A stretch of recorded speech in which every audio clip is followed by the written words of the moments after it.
இந்த ரசமலாய் ஜவ்வரிசியை வச்சு பண்ணதுன்னு சொன்னால் யாரும் நம்ப மாட்டாங்க. நல்லா சாஃப்டாக சாப்பிட்றதுக்கும் ரொம்ப சூப்பராக இருக்கும். கண்டிப்பாக செஞ்சு பாருங்கள். இது செய்கிறதுக்கு 1 கப் அளவுக்கு ஜவ்வரிசியை 2 வாட்டி கழுவிட்டு 1 கப் தண்ணி ஊற்றி ஊற வச்சுக்கலாம்.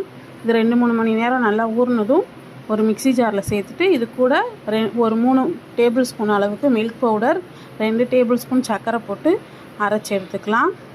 தண்ணி எதுவும் சேர்க்க வேணாம். அரைச்சதில் இந்த மாதிரி சின்ன சின்ன பாலாக எடுத்து எடுத்து வச்சுக்கோங்க. 1 லிட்டர் பாலை நான் கொதிக்க வச்சுருக்கேன்.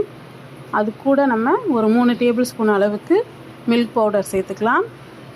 சேர்த்துட்டு நல்லா கலந்து விடுங்க. இது நல்லா கலந்ததும் நம்ம உருட்டி வச்சுருக்க இந்த உருண்டையை ஒவ்வொன்றா சேர்த்துக்கலாம். சேர்த்துட்டு ஒரு 5 நிமிஷம் நல்லா வேக விடுங்க. உருண்டை வெந்து வரும். இந்த டைமில் நம்ம சர்க்கரை சேர்த்துக்கலாம். அதுக்கு முன்னாடி கொஞ்சமாக ஏலக்காய் தூள் சேர்த்துக்கலாம். சேர்த்துட்டு நல்லா கலந்துட்டு சர்க்கரை சேர்த்துக்கோங்க. உருண்டை நல்லா வெந்ததும் சர்க்கரை சேர்த்துட்டு கலந்துட்டு நம்மக்கிட்ட என்ன நட்ஸ் இருக்கோ அது துருவி சேர்த்துக்க வேண்டியது தான்.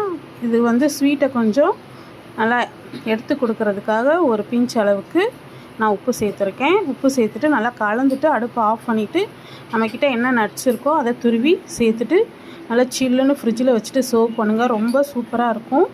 பிடிச்சிருந்தா லைக் பண்ணி ஃபாலோ பண்ணிக்கோங்க. சப்ஸ்கிரைப் பண்ணுங்கள். தேங்க்யூ.